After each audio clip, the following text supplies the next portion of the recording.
Welcome back to Generations Awakening.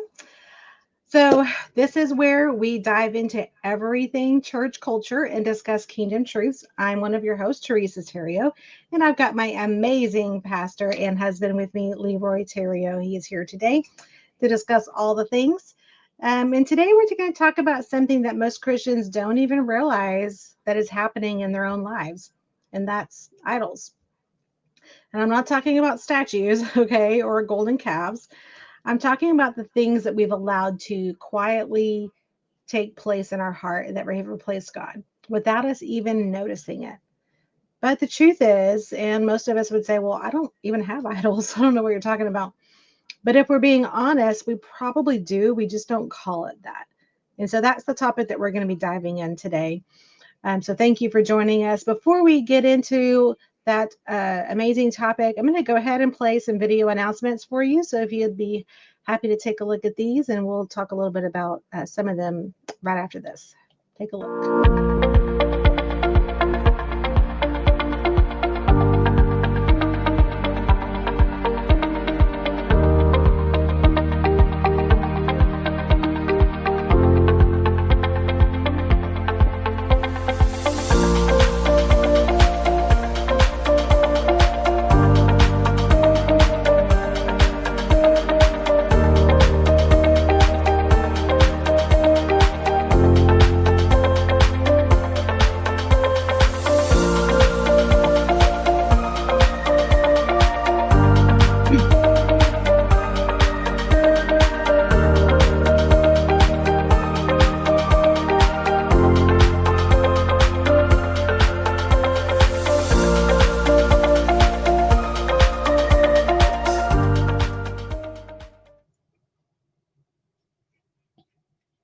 All right. So we're giving us.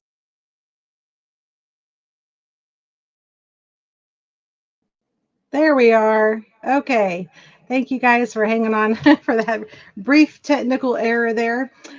So we just played our video announcements, and if you're watching those, we are just days away from uh, April the 23rd, where we're going to be going into the Kairos uh, McConnell Prison Unit over in Beeville, along with the Kairos team, and we're really excited about it. So we've got some things that we've been working on for quite a while. We've been attending meetings, and we just want you to know that you're invited, and we're offering an extension to anybody that wants to help with this ministry. You can actually be a part of it without even having to step foot into the prison itself. And one of those ways is to bake cookies. Guys, we're still looking for 2,400 cookies. We've got several friends of ours that have decided to team up with us and bake some cookies, but the more the merrier. We still need a lot of cookies. We haven't quite met our goal yet. In the end, the deadline to receive those cookies, if you're freezing them, it's going to be April the 16th. So we just have about a week left, just to put that out there. Okay, let's go ahead and get into our topic today. We're talking about idols. And before the commercial, I kind of delved into a little bit about what we talked about. So, Pastor, I'm going to ask you to start out with a question. And let's just address, first of all, that we're not talking about, like I said, golden calves. We know back in the in the Old Testament, even the present time today in some countries, they still bow down to golden idols statues that they've made for themselves. So tell me something. What is an example of something that looks completely normal to us right now, but can actually become an idol in our life? Well, this goes all the way back to Genesis 3. In Genesis 3, and then you go into Genesis 4. Because what were those two chapters about? Well, in Genesis 3, Eve is tempted in the garden with an idol. And didn't have to be a wooden idol, didn't have to be a golden calf, it didn't have to be anything of that nature. It was an idol of self. And that's how Satan, idolatry is how Satan entered sin into the world. and it's how he does it now. That was the idol of self infatuation. Mm-hmm. And then you go into chapter 4, and we have the the time of Cain and Abel. And what was Cain's falling? Cain's failing was, you know, well, God, you liked Abel's gift, but not mine. And so it became again, that self-absorption. Right. And we find out that narcissistic tendencies and narcissism is self-worship. That being said, you don't have to be in love with yourself to self-worship. Worship is defined by your preoccupation with the highest order of preoccupation. That's worship. See, if I'm a hypochondriac and I think everything's going to kill me, and my whole identity and everything that revolves around, oh, I can't touch that surface because I might die.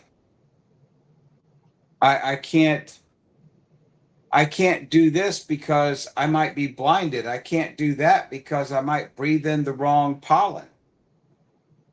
Now, that's not to say that people with legitimate medical conditions or allergies should not be conscientious. No, I'm not talking about that. I'm talking about people who literally make like people who literally see sickness, death, and destruction everywhere they go. It's their preoccupation. It's what they identify as. And so that's a form of idolatry. When we look at, let's just kind of get out of the way what people believe that idolatry is limited to, because idolatry is idolatry no matter what form it takes. But in olden times, yes, people made graven images.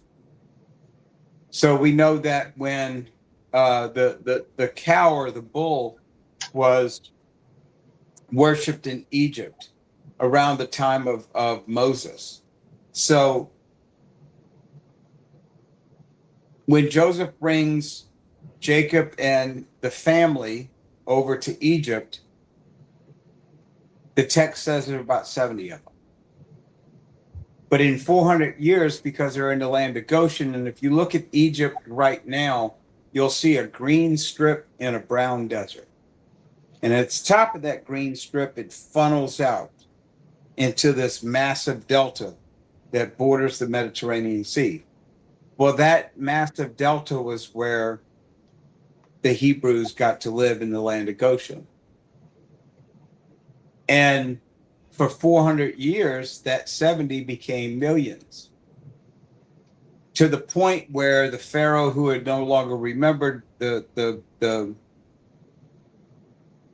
no longer remember how Joseph saved them from starvation, said they're too numerous. If they should rise up against us, or remember that the Egyptians were, a common practice in those days was to put someone of maybe inferior numbers on your borders so that they would engage in the fight first if somebody tried to come in.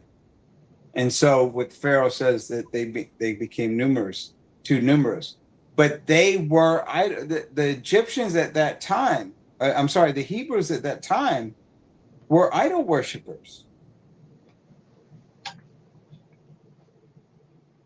God heard their cries because they were being persecuted, and they were crying out, and it says God heard their cries, and he didn't say, I'm going to go help my people. Scripture actually says he remembered his promise to Abraham.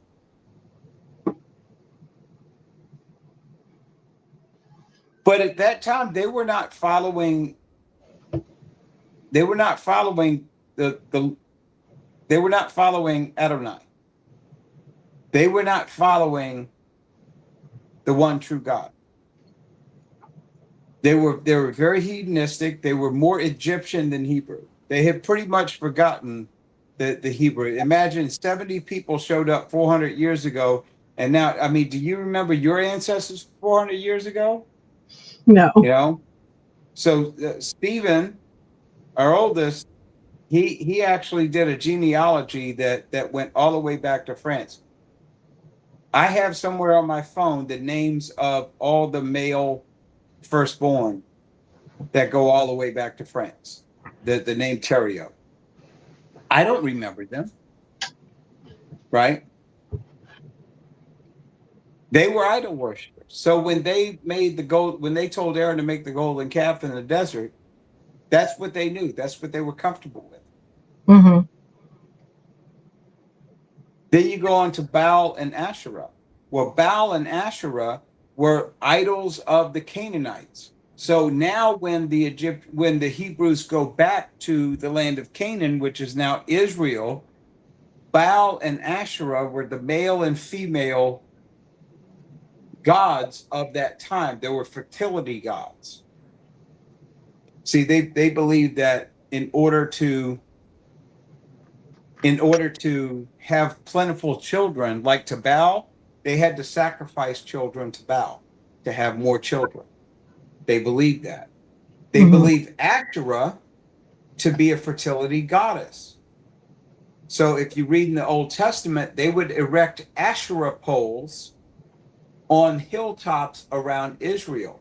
Mm-hmm. This is even after Israel's fallen, right? So you would have nude women dancing around poles for tribute. It's a good thing we don't have anything like that today, right? Right. Isn't it funny how people talk about a woman is often referred to as a pole dancer. Why a pole? Anybody ever thought about that? Why would you put a pole there? But it harkens back to that idolatry. And men would come and watch the woman dance. This was in ancient Israel. Watch the woman dance and would leave gifts to her in tribute of fertility. So that kind of sums up the wooden idols, the bronze idols, the golden idols. We also know that Dagon, the idol of the Philistines, when they capture the Ark of the Covenant, they bring it into their temple for their idol Dagon, and they come in the next morning, they find the idol toppled over, and they set the idol back up, and they come back in, and they find the idol not only toppled over, but his head is off. So they Right. said, we got to get rid of this thing. Right. Some other things happen, but that pretty much encompasses what a lot of times when we think about idol worship, you're exactly right. That's what people's minds go to. Right.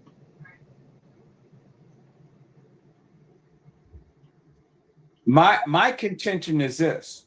I'm going to give you a contemporary form of idol worship, and I'm going to set kind of a typical uh, Sunday in many what we would consider affluent, complete families, whole families, mother, father, right, the husband and wife and the children.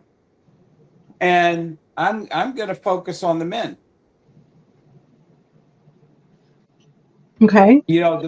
The man goes to church with his family, sits down,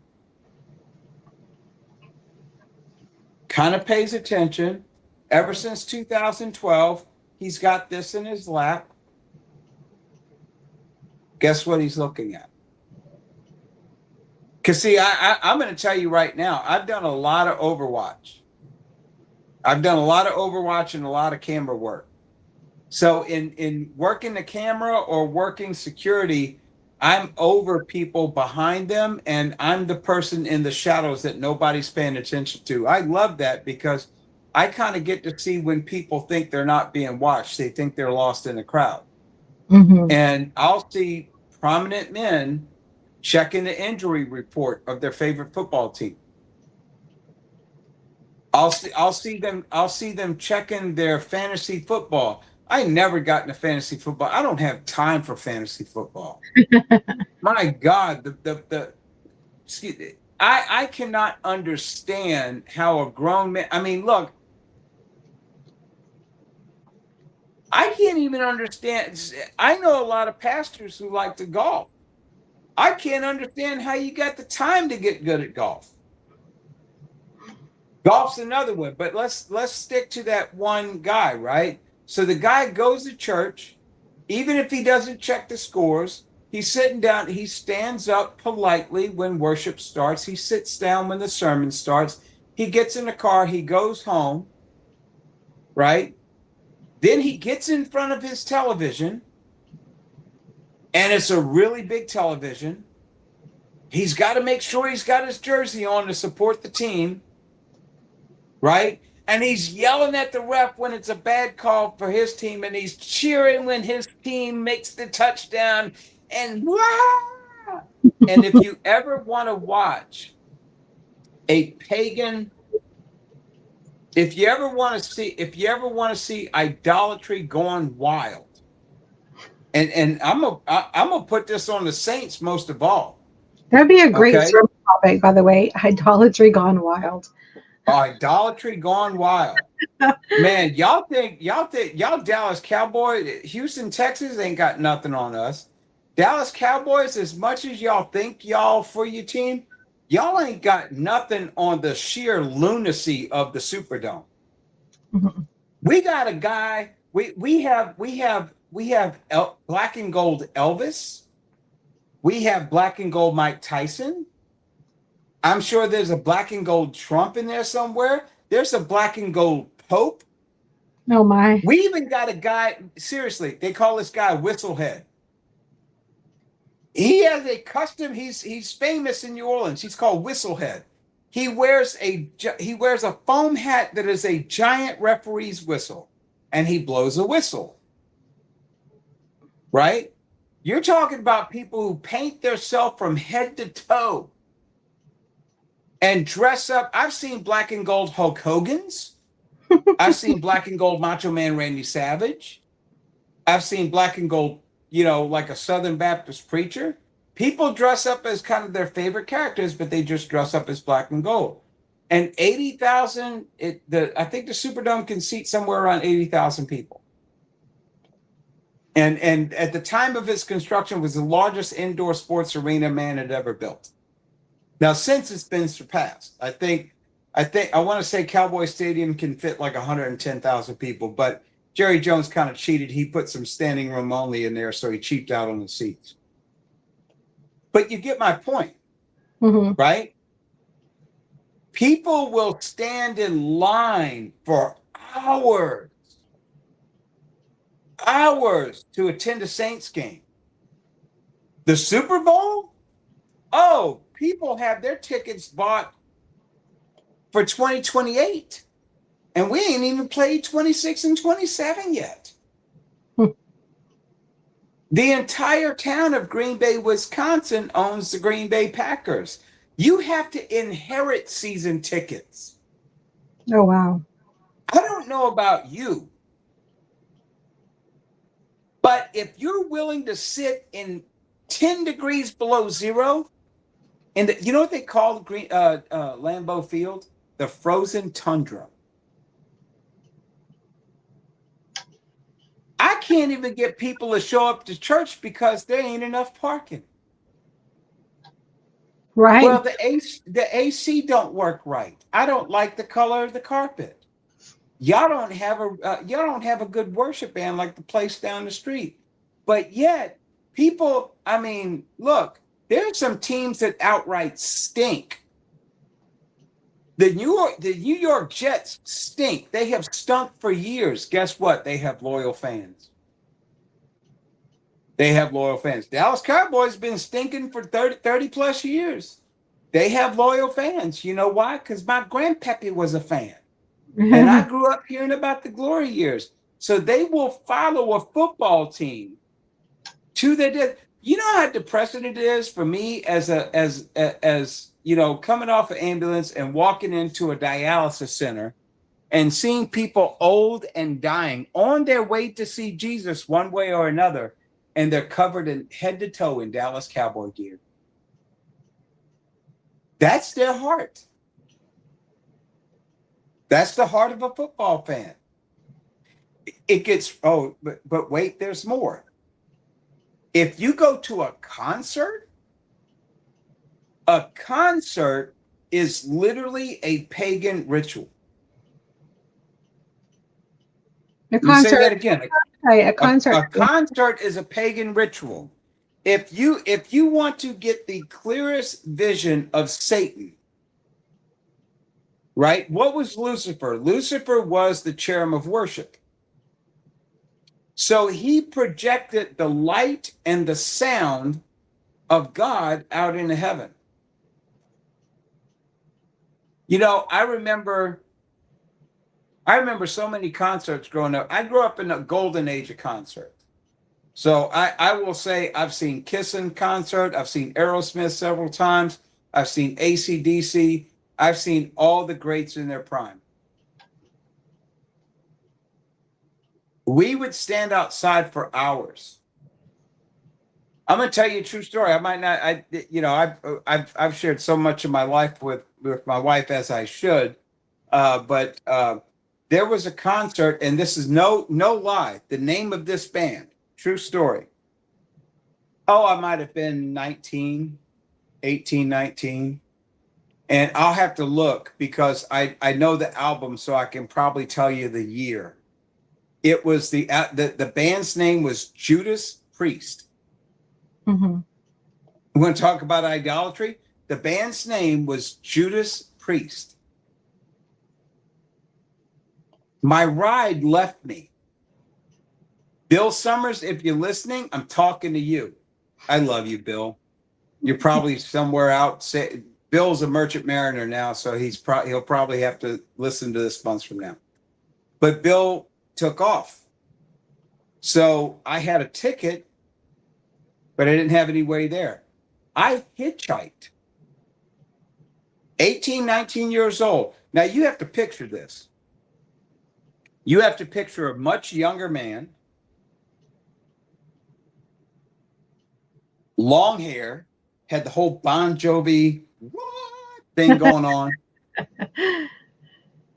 All this here was up here. I had a hanging earring. I had my mirrored sunglasses. True story. I had a Judas Priest concert T-shirt on, bruh. Right? And I think it was a half shirt. Remember those half shirts? Oh my goodness, yes. And I had ripped jeans. And true story, I had one of those studded black 80s belts. Oh my goodness. But wait, here's the showstopper. Please You tell know me. what was my belt buckle? A set of handcuffs. Oh my gosh. Huh? Please tell me a picture exists somewhere. No. Let me tell you something. Taking pictures in my day was against the law. But I hitchhiked. True story. I hitchhiked to the Biloxi Coliseum to see Judas Priest. Now the good thing was, the Lord was with me, and so I got. And I'm not saying the Lord wanted me to go to the concert, but I didn't die. But I make it to this concert, and I make it there early. And it's general admission, which means whoever gets there first gets the best spot. Well, I got there, and I'm probably like 10 feet from the rail, right? And I'm just like, all I want to do is get to the rail.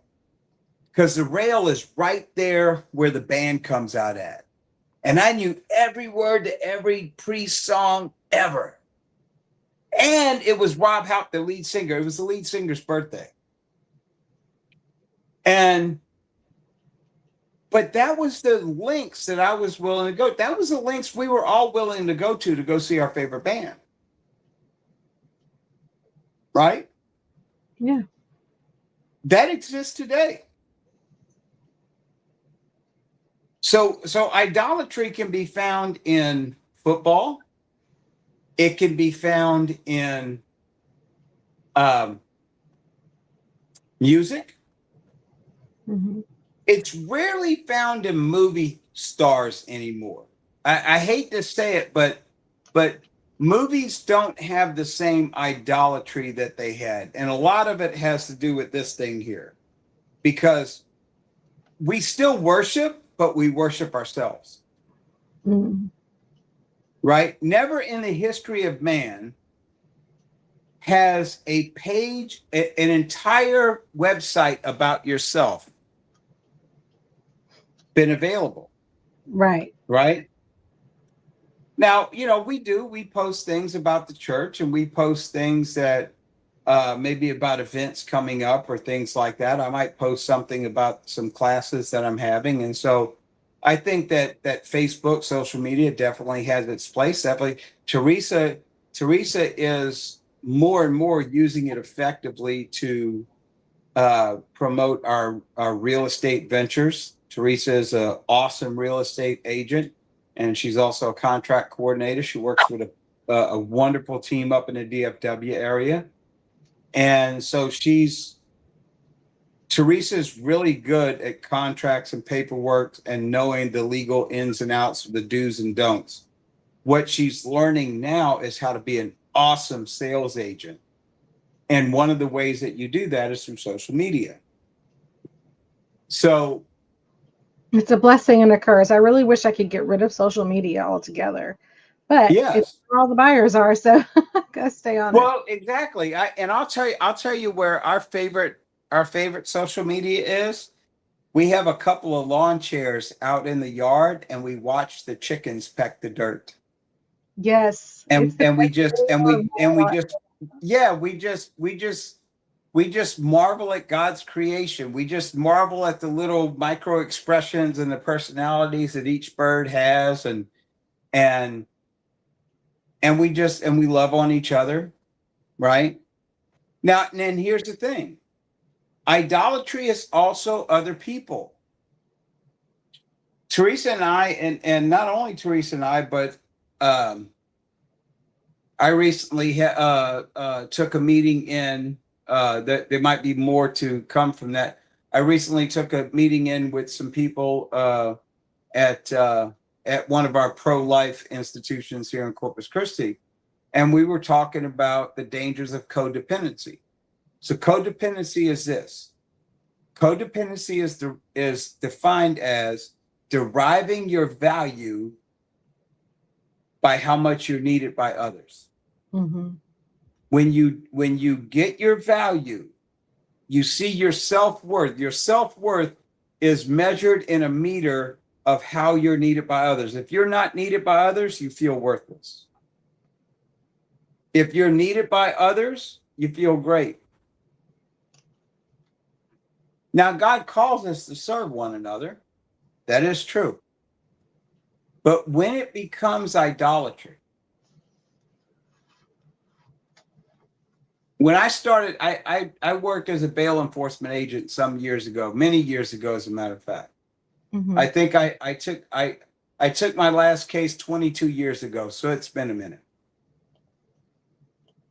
But when I first got in, I only did it for 6 years. When I first got in, I asked an old Dallas police sergeant, and I still remember this to this day. I said, if you had one thing to tell me, if you gave me one piece of advice on how to catch criminals, what would it be? And he was smoking a cigarette. He took a long drag. He let it out, and a smile came across his face. He looks up and he looks at me and says, "Watch mama." Because if it's not mama, it's a mother figure that they're in a relationship with. That caught more people than you'll ever know. Because what codependent people will do is they will have very dysfunctional people in their lives that can't function on their own. Hmm. And the codependent person becomes the de facto savior. It's a savior complex. And it's a form of self worship, it's a form of self idolatry because you see yourself as a Jesus that they don't know. You actually put yourself in the place of Jesus. You go to 1 Corinthians 5 when it talks about a man who I think he was sleeping with his father's wife, or so. I have to go back and read the text. Basically, he was committing adultery. And Paul says, why are y'all letting this man in? Why are y'all not? Why are you turning the blind eye to it? Why? Because he puts money in the pot? Confront it with him. If he wants to leave the church because you confronted with him, good, hand him over to Satan. That he may learn his consequences now here on earth. So see, idolatry can be any number of things. It could be something as infantile and juvenile as a football team. I love football.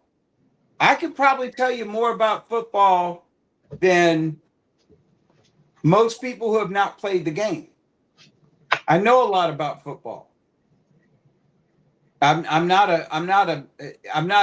don't, Teresa could tell you, we don't have a gaming system. Well, we have a gaming system, but it's for like Super Mario World for Luke. Every now and again, Teresa and Maddie will get on. But we don't have, like, I don't play Madden football. I don't do fantasy football.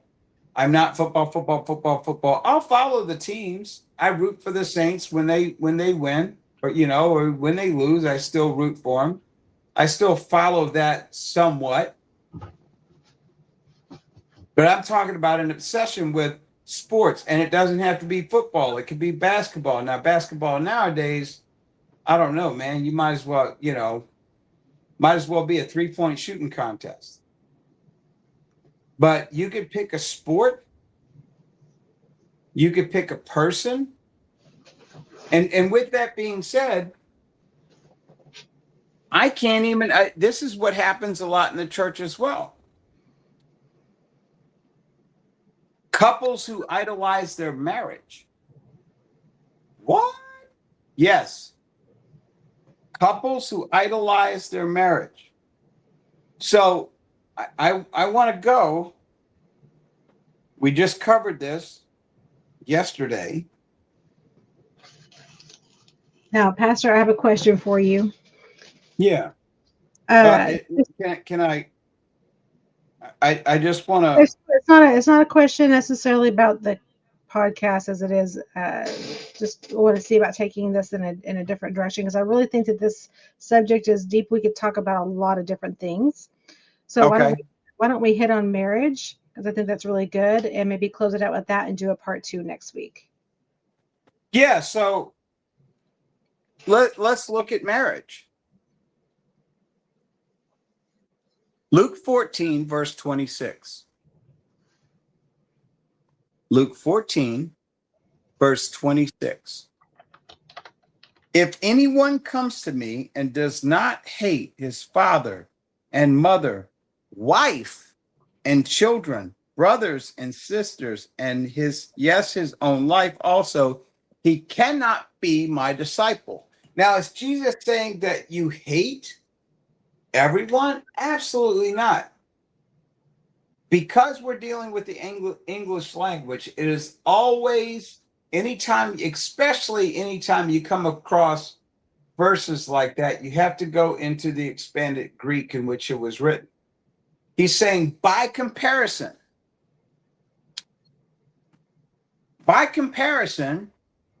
God calls me to love all people. Now, I'm going to go somewhere with this. God calls me to love all women. But by comparison to the love of my wife, that love has to be considered hate. Mm-hmm. I don't put any woman above my wife. I don't even put any woman close to my wife. If she was in the penthouse suite of the hotel, they wouldn't be within 4 floors of her.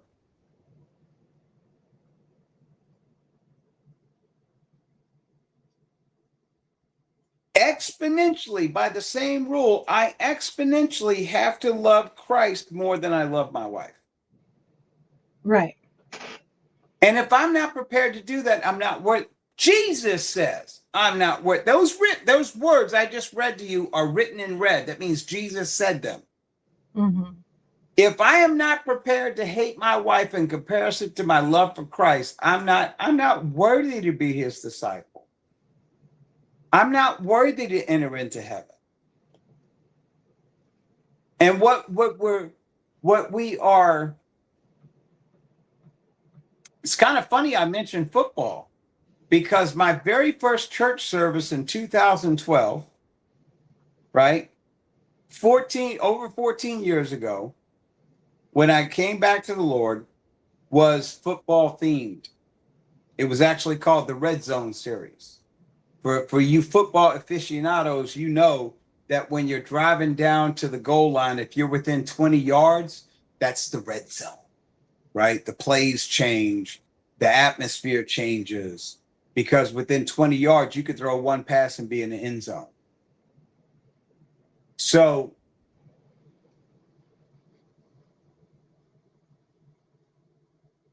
a lot of times in churches, I have seen with churches, idols are perfectly acceptable.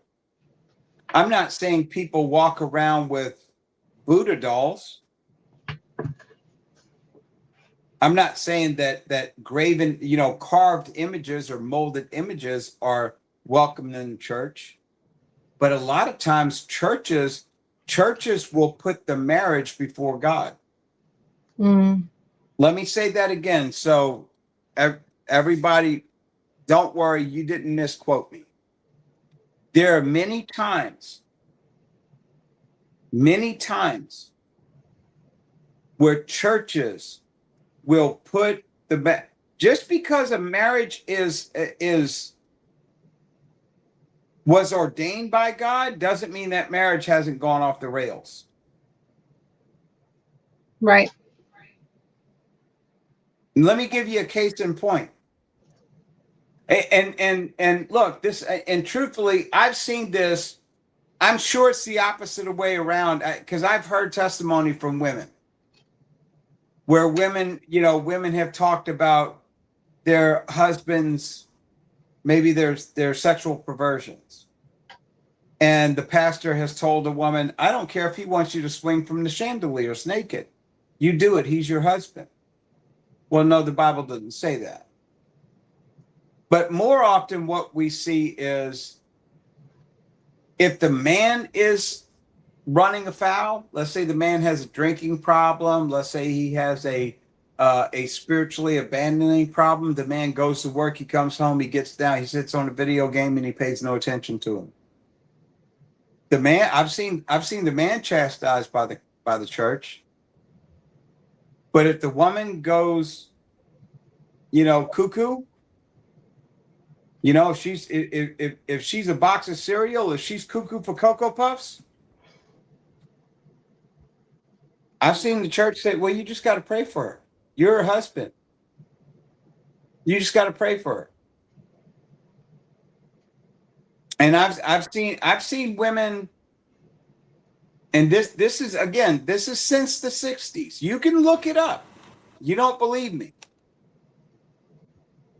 We believe every word of the Bible is true. Amen. Amen. Is there any part of the Bible that's an op-ed piece or a side note, or that kind of got in and I was just kind of writing a note for this place and this time and just this group of people, and it wasn't meant for everybody, but it kind of got in there, so oops, my bad? Is there any place in the Bible like that? No. Okay. So when it says, I do not permit a woman to teach or have authority over a man, for man was made from the ground, and Adam was made first, and then Eve. Eve was made as a helper to Adam, a helpmate, right? Or a helpmeet. Yeah. Basically, it means this. I want you to, for those of you who are, you get all twisted in this is what you have to understand. Well, are you saying women are less than men? No. Absolutely not, because the Bible actually spells that out. Paul spells that out. We are equal in essence, not in function.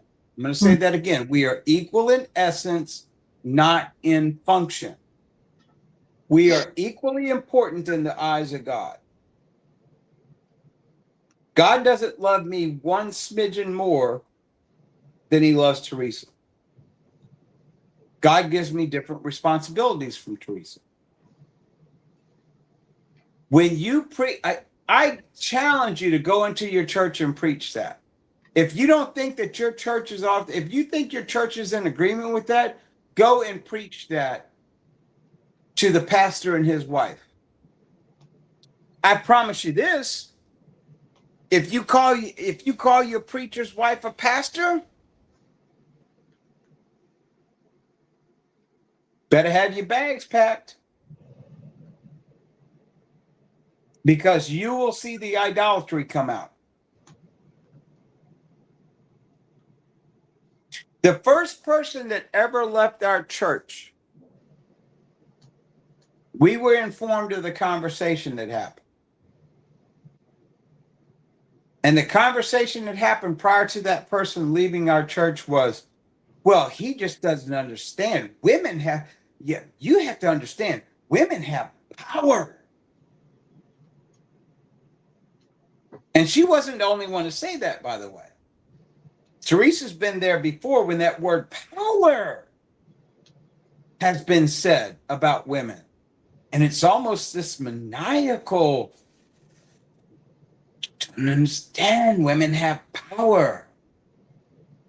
I'm sorry, I do remember movies a lot, and I'm just thinking about Emperor Palpatine throwing force lightning into Mace Windu, going, absolute power.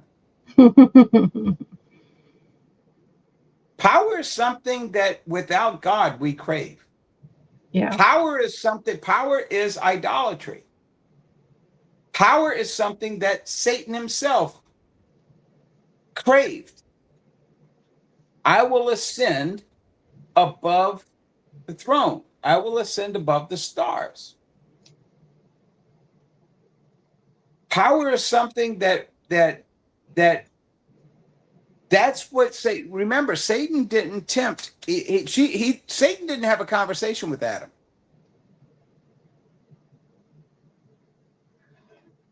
He didn't go and convince Eve, and then he had to go and convince Adam. He just had to convince Eve that God didn't want her to eat that fruit because she would become like him. Yep. God didn't try. God didn't try. God didn't try, and God did not try to twist the idea of power in Adam. He did it with Eve.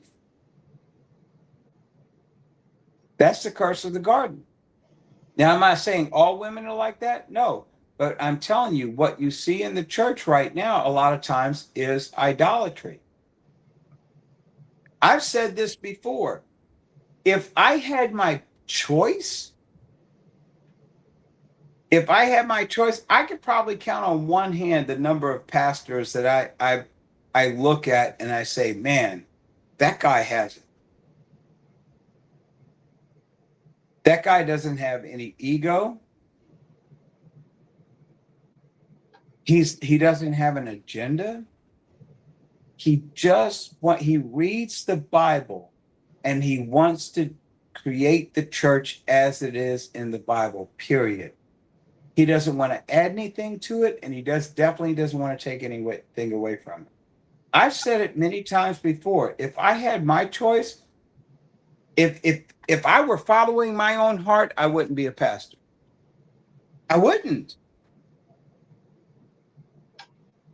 I've spent almost 32 years talking to people in crisis. I started out in July of 94 learning crisis management.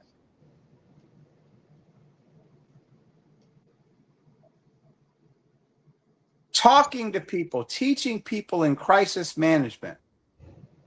I'm never the person you're happy. I'm the person you're happy to see, but the situation that caused me to show up was never a happy event. That's been my life. If I wanted to be and I say that, and I'm not trying to make a bunch of I statements, but I'm trying to get you to understand where I'm coming from. Well, you're a pastor. You must be craving power. No, if I was craving power and attention, I'd create a show. And I Yeah. promise you, I'd have y'all lined up outside the door. Yeah, I promise you, if I wanted to create a show, I could be 195 pounds of twisted steel, licensed to thrill, and hard to kill. I promise you. But that's not God's heart. And this isn't about me. I love my wife more than anything. There are times that I watch my wife walk through the house and I can't stand it. I do a little happy dance. I love the way she looks. I love the way she talks. I love the way she acts. I love her heart. I love her spirit, her body, her mind, her voice, her laughter, her touch. But I love Jesus infinitely more, As it should be. as it should be. That's really good. I think this is a good place to wrap it up. And Okay. I think that we could definitely continue this conversation next week because there is a lot more that I think we haven't dived into yet that I want to get to, especially when we're talking about. There's a passage specifically in Ezekiel that I want us to hit on. But let's wrap it up here and do a part two. So thank you guys for joining in and listening. If you were on the podcast live, for those of you that have listened to the recording, thank you so much. Everything you can do to help us spread the word would be helpful. Like, share, subscribe. Tell your friends about us. Join on the live conversation with us too. This is an interactive podcast. We're not just out here, create noise. We want to invite you to come and be a part of this. Ask questions, make comments, all those kinds of things. So Yep. before we head out, I do have one quick announcement that I want to share a video with you about. This April the 11th is this Saturday from 9 to 12. We are going to be at the Rock City Church over in Corpus Christi, and we're going to be going to the Faith in Action Summit. So go ahead and watch this short video that explains about it. We want to invite you to come and be a part. Rise up and reclaim your voice. Join us for the Faith in Action Summit, where Citizens Defending Freedom equips you with battle-tested strategies to transform your community. Master essential civic engagement skills across 3 pivotal battlegrounds: education, elections, and faith. This is not passive observation. It is active revolution through righteous action. Learn proven tactics from Christians who are already reshaping governance and culture, and discover your role in this movement of restoration. Your community needs champions. Your faith demands action. Your time is now. Real warriors come prepared. Bring your courage and your laptop.